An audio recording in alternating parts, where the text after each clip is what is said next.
Time and Place by GingerBaggins, Chapter 11, Waltzing Puppets. On Friday, December 10th, 2004, Draco Malfoy strode into the office and found Hermione Granger muttering obscenities over the time turner that she was trying to get into. Sweat trickling down her back and hair roused into a near-electrified state. He stopped in the doorway, let out a loud laugh, and informed her that she looked like the world's angriest pygmy puff. She'd gone home that evening and sent an owl to one George Weasley asking if he was free to help her scheme. She was determined to put an end to nearly 2 decades of hair-related insults. This morning, Monday, December 13th, 2004, Hermione walked into the office sporting a straight and stern pixie cut and tried not to squeal with glee when she watched Malfoy's face twist with complete and utter horror. "Your hair!" he choked, stepping out from behind his brewing station. She tried to look busy, to seem indifferent, as though this radical style change was nothing at all out of the ordinary. "Oh yes, I cut it." "I can see that," he said quickly. "Why?" "Some sniveling little toad in my office kept laughing at it." She watched with silent satisfaction as he paled, brows knitting in a way that looked close to physical pain, his mouth open and closed 4 times before he finally found his voice again. "But I've always made fun of your hair." Not his finest argument. "Amongst many other things, yes." "You've never cut it like this before now." "It all adds up, Malfoy," she sighed, running a hand down the back of her newly barred neck. It was colder than she thought it would be. "I reached my limit." Hermione, you must know it was all in jest."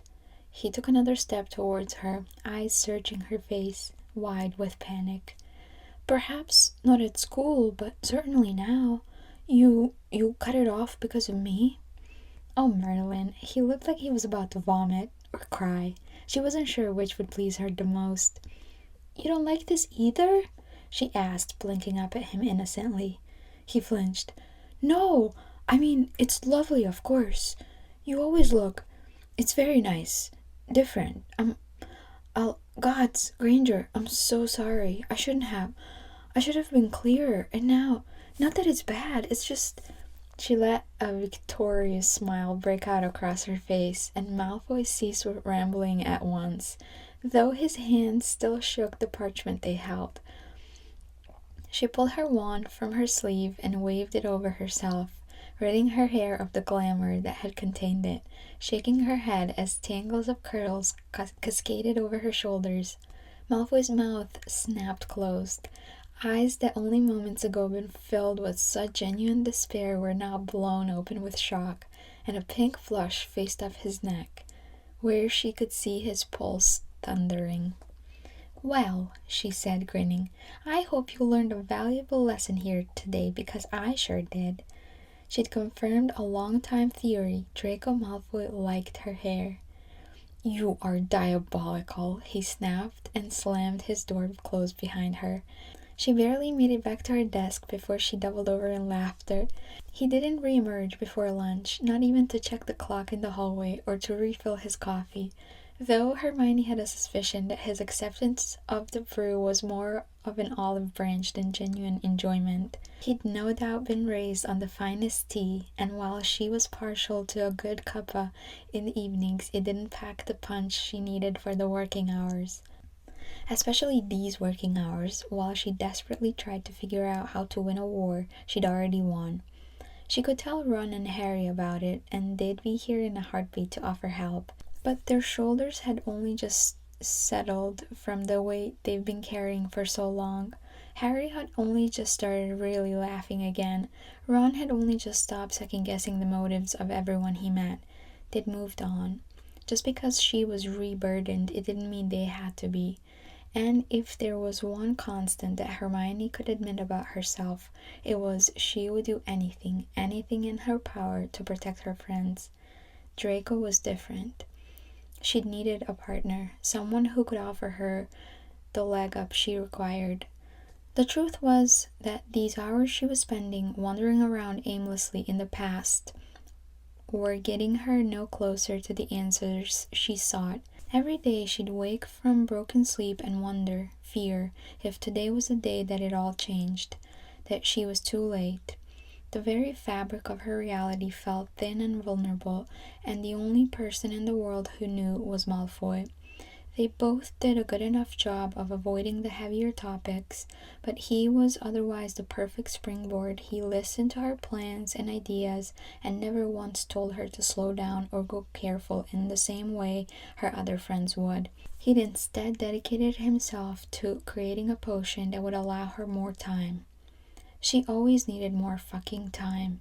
When he returned from lunch, he looked decidedly less angry with her, possibly even relieved at the sight of her usual uncontrollable mane, pinned out of her face by the wand twisted into it. He strode towards her desk and dropped a brown paper bag onto it. She stared. "It's a bagel, Granger," he said.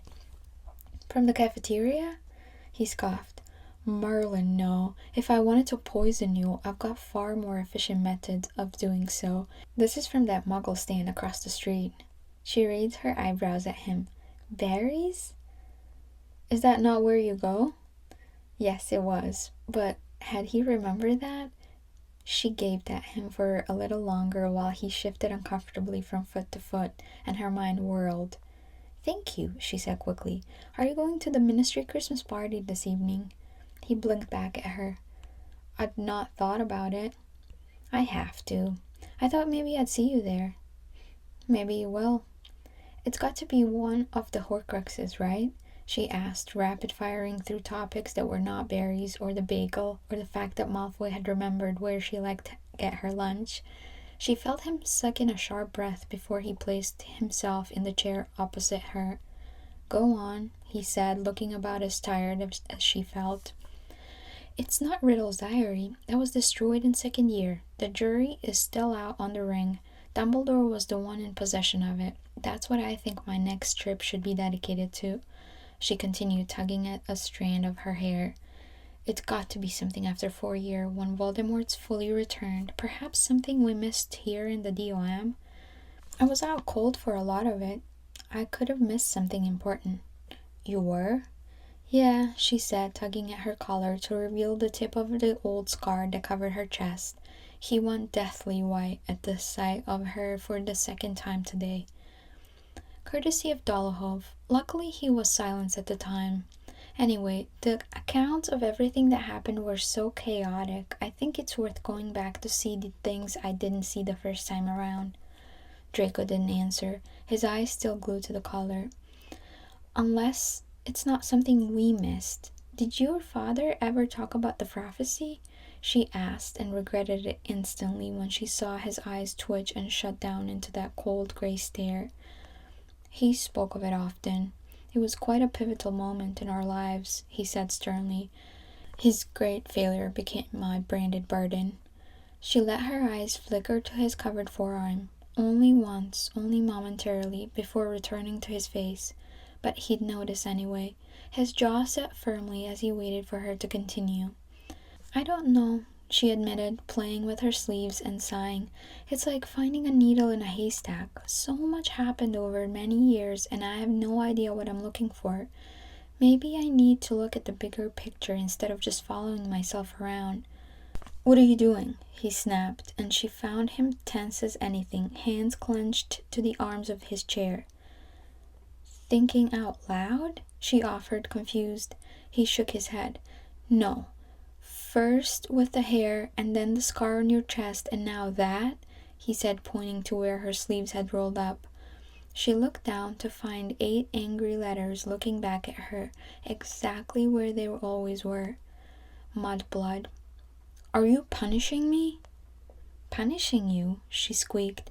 "I thought you wanted to help. I was just—" "You begged me not to apologize, and I respected your wishes, but then you run through a catalog of everything you must hold against me in the span of a singular afternoon. Explain this to me, Granger." Oh, he was furious. She could get furious too. "It may be difficult for you to accept, Malfoy, but the scars on my skin are not about you," she hissed, rolling her sleeve up even further. He looked away, and she wanted to grab his face and turn it back to her arm. I live with them every day, and I'm not ashamed of any of them. I won't hide them just because you are." "Quite right, as usual," he sneered. "I am ashamed of every mark on you I've ever been irresponsible for. Must you make me look at them so callously?" "Make you look at them?" she echoed in disbelief.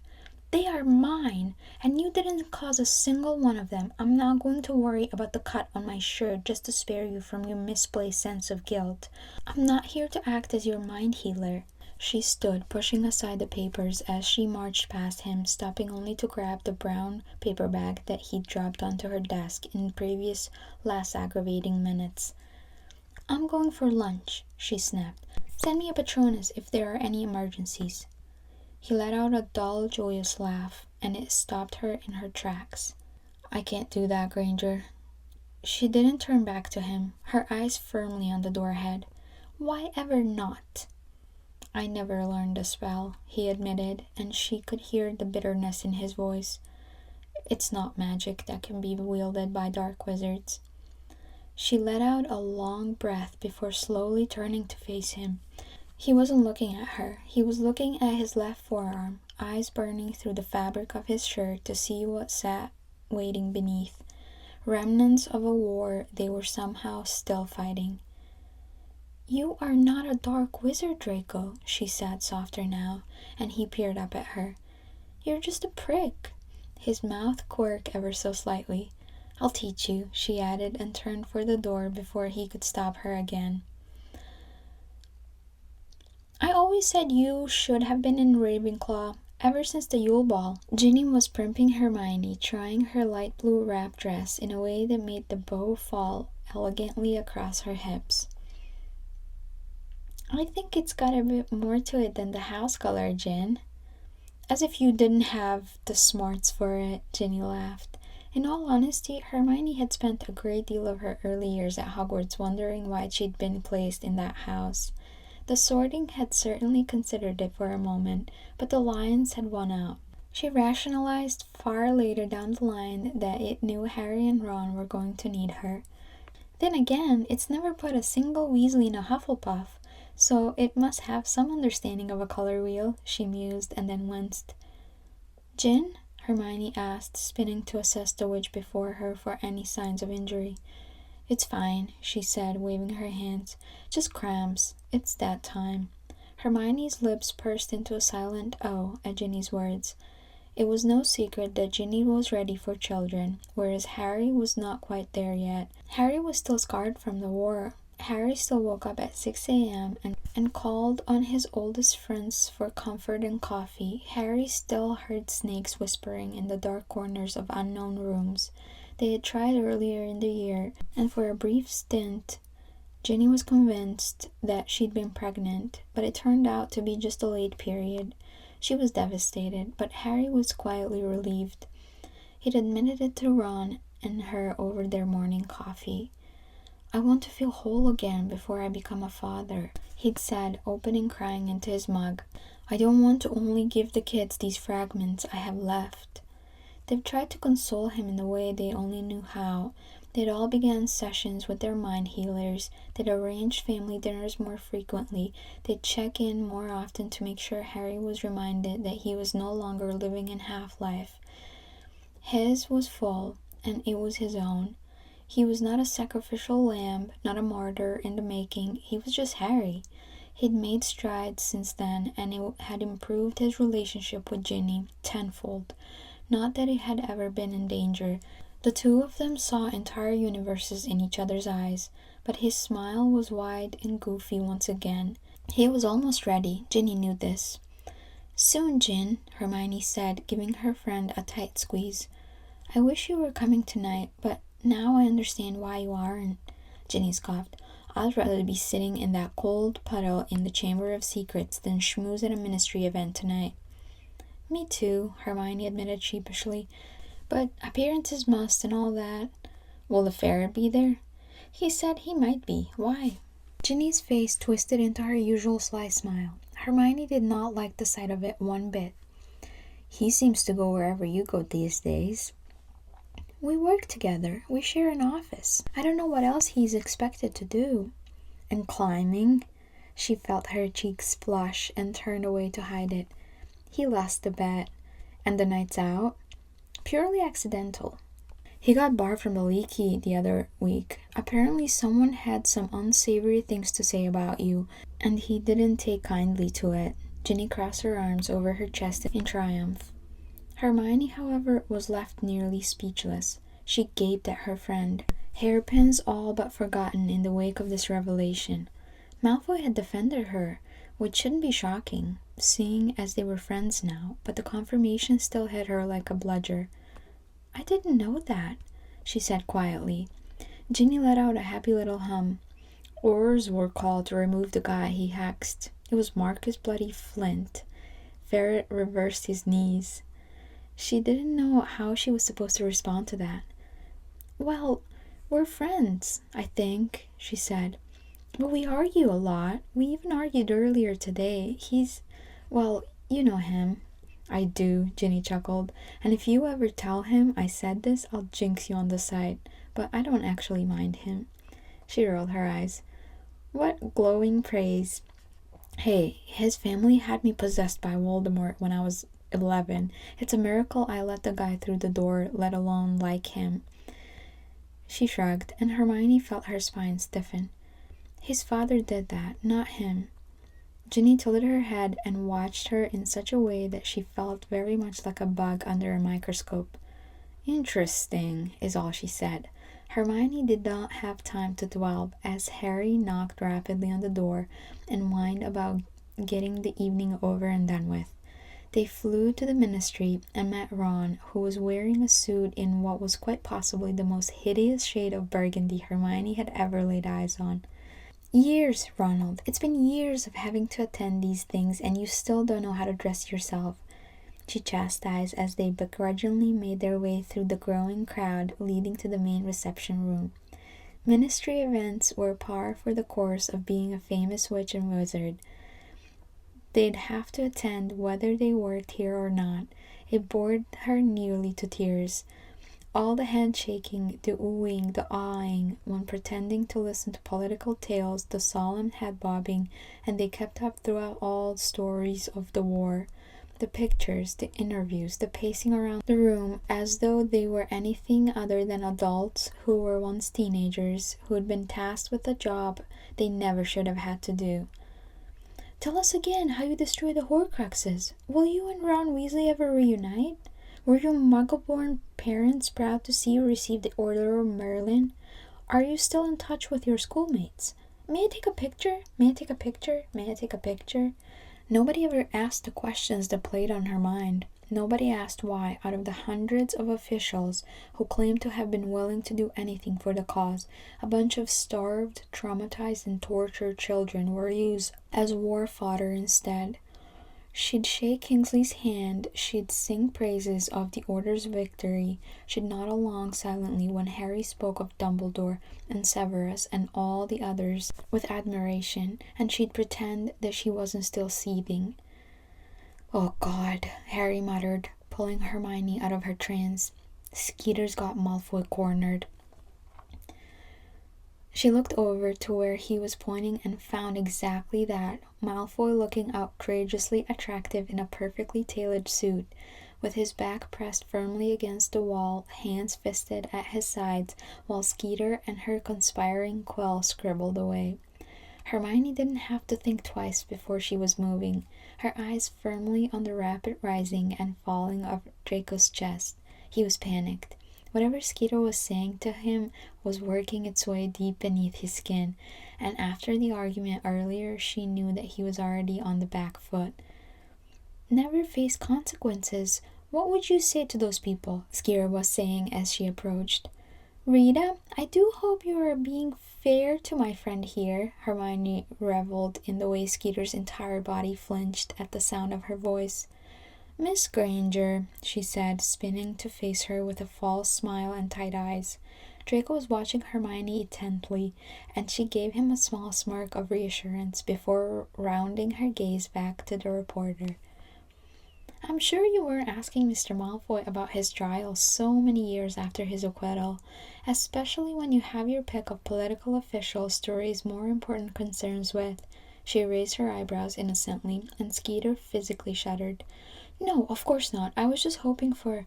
Well, Mr. Malfoy and I are due inside the reception area, so please let's get the picture for your progressive article before we move on. She smiled sweetly, but Skeeter knew better. Hermione was showing her fangs. Do be quick. It's feeling a little claustrophobic in here, wouldn't you agree? Skeeter swallowed hard, nodding only once before Hermione stepped into place beside Draco and wrapped an arm around his waist. He returned the embrace, his long fingers resting on her ribs as they smiled at the camera. She instantly felt as though he had set her on fire. She tried to breathe evenly as Skeeter scurried away, but neither of them dropped their arms. Care to explain? He asked in a low voice, one that broke her skin into 1,000 little marbles. Whatever do you mean? She asked, batting her eyelashes at him. He laughed, and the tension seemed to roll off his body with the sound. Explain why Rita Skeeter looks at you like you're a Dementor? I'll explain nothing, she said, stepping out of his embrace and regretting it instantly. What exactly did you do to her? She scoffed. The woman called me a fame-seeking whore when I was 14. 14, Malfoy. Though I suppose I should thank you for feeding her that particular rumor. I'm still waiting, he simpered. It's between her and me. But I'd so like it to be between her, you and me. Keep your lewd fantasies to yourself, she chuckled, and his entire face turned red. Hermione, I trapped her in a jar for a week, she admitted, chewing on her bottom lip. Draco looked like he'd been confounded. Come again? She's an unregistered animagus, a beetle. It was leverage. There was something new in his expression now, and if she were deluded enough, she may have thought it to be awe. I believe they call it kidnapping and blackmail. She sighed wistfully and laced her arms in his. I suppose they do. Let's go inside. He let out a low, hearty chuckle and led the way, muttering under his breath, I always knew there was a bit of slithering in you. They fell into an easy rhythm as they shuffled through the crowd, and she felt so at ease that she forgot to even look for Harry and Ron. They were never hard to find. She just needed to locate the largest gathering of people, and usually they'd be stuck in the middle of it, fending off questions. Malfoy tightened his grip on her arm, and she looked up at him only to find him already looking down at her. His face was a portrait of open vulnerability. It took her aback. I'd like to apologize for earlier, if you'll let me, he asked, and she felt the whoosh of air that left him when she nodded. I'm sorry. You never have to cover anything up, especially not your scars. It was just a shock. I thought I'd handle it better than I did. I still feel responsible. No, wait, please, he asked when she opened her mouth to argue. I know what you're going to say, but I still feel it. My point is, I am sorry for making my reaction your problem. She waited, letting his words fully absorb, before she offered him a light squeeze back. Thank you, she said. It would also be quite unbecoming if I failed to mention how lovely you look tonight, he said, eyes darkening as they roamed the length of her dress. Blue has always suited you. She preened under his compliment. But this was surely getting out of hand. Admiring him was one thing, being friends with him was another, but this was getting dangerous. She'd soon find herself in hot water. You look quite handsome yourself, Draco, she said, fighting the cracks that threatened her voice. He beamed back at her, but mercifully left it there, instead guiding her to the far corner of the room where her friends were waiting with glasses of champagne. She drank it like it was water. The evening continued exactly as she'd expected. She spoke, she listened, she clapped at speeches, and let politicians drag her from group to group. An unexpected addition was the comforting and steady presence of Malfoy, who barely left her side. He must have sensed how much she hated the fanfare, because his hands made daring sweeps across her back every time she tensed for too long. I can't tell if he's planning to take a hex for you or if he's going to cast it himself, Ron whispered in her ear as they posed for yet another picture. I'm wondering the same thing, she replied through a wide false grin. The three of them were soon ushered to the side of the platform where Kingsley addressed all ministry staff and wished them a prosperous Christmas, keeping dutifully within range of photographers, just as instructed. Harry was looking particularly fed up by the time the dancing started. Ron bumped against his shoulders as a way of checking in. This is the last year we are agreeing to this sort of shit, Harry mumbled, and the two of them nodded briefly in agreement. They said this every year. Hermione danced with a few ministry officials, immediately forgetting which department they were from the second they told her. It didn't matter who they were, they all asked the same things. Was she here with anyone this evening? And what was she up to down in the DOM? When she'd politely refused to answer either question, they could throw their heads back and laugh loudly, saying that it was worth a try. The first few times she'd heard that joke, she may have laughed along, but 6 years of it had soured it rather considerably. Malfoy kept to himself, waiting at the table where she'd left her drink, watching her be spun around the room. Things looked up when she finally got to dance with Ron and Harry. Ron half-carried her to accommodate for their height difference, all while he gleefully pointed out which of the dignitaries he suspected of being high. She even found herself giggling as she let her eyes land on each person he mentioned. Most of them were indeed quite obviously rolling. Harry was not quite as loose. She rested her chin on his shoulder as they swayed back and forth, taking a moment to just exist together. It's not quite like it was in the tent, is it? She mused, and his shoulders shook slightly. I think our elected officials would be pretty shocked if we started jumping around like that, he replied, sounding slightly soothed. Hermione returned to silence then, closing her eyes briefly as the song wound down to a close, sending an unspoken thank you to the universe for Ron and Harry, without whom she would surely be in pieces. She decided enough was enough. The night was almost over. She'd sufficiently shown her face and charmed the press. The room was thinning out, colleagues wishing each other a pleasant Christmas break, and promises to send owls. Hermione wanted nothing more than to take off her shoes and settle on the sofa with Crookshanks and a book. She stepped back from Harry and turned towards the table, only to be blocked by a rather large chest. "Oh," she gasped, tripping backwards. "Merlin, Malfoy, did you tiptoe over here?" "I'm quite light on my feet," he said, holding out his hand. "Allow me to demonstrate?" She eyed his upturned palm with a degree of suspicion. "No."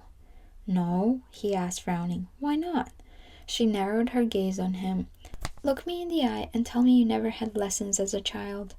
Humor flashed in his eyes, which were a fine shade of misty blue this evening, and he didn't miss a beat. "I never had lessons as a child." "Liar. You didn't say it had to be the truth." His mouth quirked. "Just one?" She sighed, not feeling like putting up much of a fight, and placed her hand in his. He pulled her closer immediately, his other hand coming to rest in the arch of her back. He began moving. She wasn't even aware of her own body. She was only aware of how well it seemed to fit with his, how warm his hands were, how she could feel his breath dance across her cheeks as he spun them around in graceful circles. She wasn't even sure her feet were touching the floor, and she didn't care at all. Not when he smelled like he did, not when he felt like he did. "Theo starts on Monday," he said, shaking her out of her daydream. His voice was hoarse, like he'd had to force the words out. "He'd like to invite you out for drinks to say thanks." "He could always owl me," she breathed. "But sure, I'd love to." What was she agreeing to? She'd already forgotten. Her eyes were fixed on the line of his jaw. His features had always been sharp, but time had chiseled them into something truly remarkable. "Why do you attend these things when you clearly hate them?" he asked, gaining her. "Harry feels a sense of loyalty to Kingsley, and Kingsley wants us here." "I asked about you." She blinked. She supposed he had. "My loyalty is to Harry. I'm here for him." She expected him to make a snarky remark like he might have done years ago, but instead, he just kept his eyes on her and lifted his mouth into a sad little smile. If we'd been friends at school, I think my life could have gone very differently. He spoke barely above a whisper, his face inching closer to hers, and she was sure he would be able to feel the furious beating of her heart. "We could have been," she said. "I know," he replied. The song ended, and he slowed them to a stop. He bent forward so softly that she barely had time to register his movements before his lips met her cheek, only for a split second, and then he was at arm's length once more.